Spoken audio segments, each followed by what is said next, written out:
छिंदवाड़ा में पकड़ाए गए रुपयों को लेकर मुख्यमंत्री डॉक्टर मोहन यादव ने भी निशाना साधा और उन्होंने कांग्रेस पर निशाना साधते हुए कहा कि कांग्रेस का दोहरा चरित्र सबके सामने है। मोहन यादव ने कहा कि कल छिंदवाड़ा से पैसे पकड़ाए हैं और अब कह रहे हैं कि हमने भी चंदा दिया है। ये चंदे का धंधा तुम्हारा होगा, भगवान का नहीं। कांग्रेस की दुर्दशा क्यों हुई ये सब जानते हैं।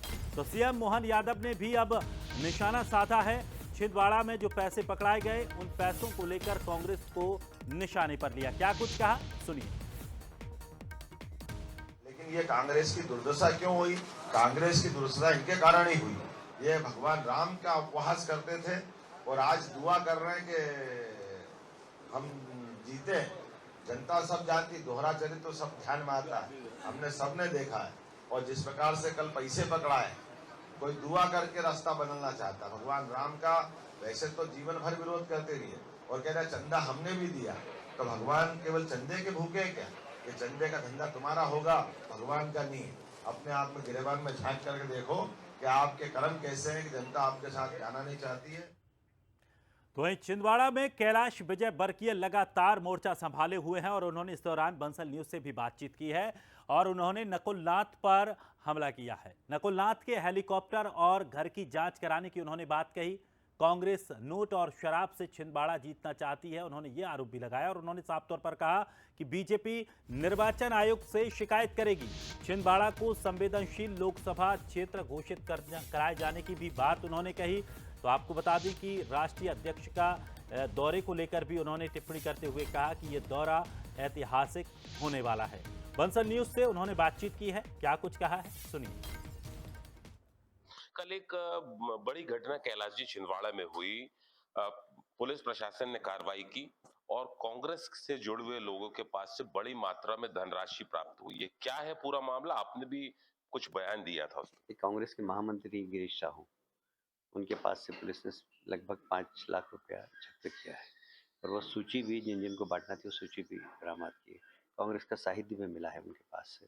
और ये सिर्फ एक गिरीश साहू नहीं, बहुत सारे लोग हैं।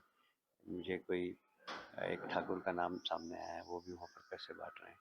से बहुत सारे 12-14 इनके एक इस प्रकार के लोग हैं जो हर विधानसभा में जाकर नोट की गड्ढियाँ बांट रहे हैं।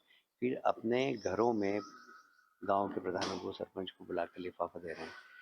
चुनाव आयोग से हम प्रार्थना करेंगे कि नकुलनाथ जी के घर की जांच करें और जो वाहन उनके घर से निकल रहे हैं, आ रहे हैं, जा रहे हैं, उनकी भी जांच करें और पूरी लोकसभा को संवेदनशील घोषित करें।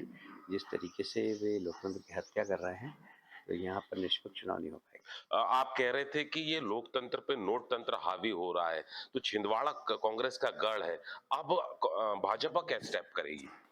हम सब इनको बेनकाब कर रहे हैं कि इन्होंने 40 साल में छिंदवाड़ा में कुछ भी नहीं किया है। छिंदवाड़ा आज भी पिछड़ा हुआ है और अगर विकास देखना तो इंदौर में देखें, और इंदौर में हम लोगों ने विकास करके दिया।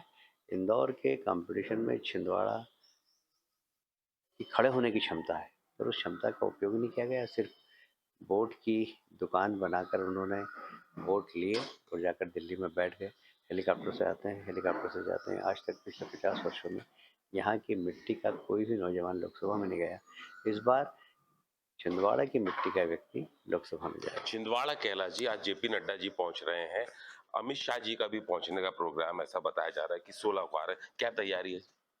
अच्छी तैयारी, उनके नाम से लोग आ रहे हैं, भीड़ आ रही है। नड्डा जी के नाम से आज देखिएगा बहुत बड़ी सभा होगी और अमित भाई का तो इतना क्रेज है कि हमें लगता है कि जो रोड शो है वो ऐतिहासिक रोड शो होगा। छिंदवाड़ा के इतिहास में ऐसा रोड शो आज तक नहीं हुआ, ऐसा रोड शो होगा। अमित द्विवेदी, बंसल न्यूज, छिंदवाड़ा।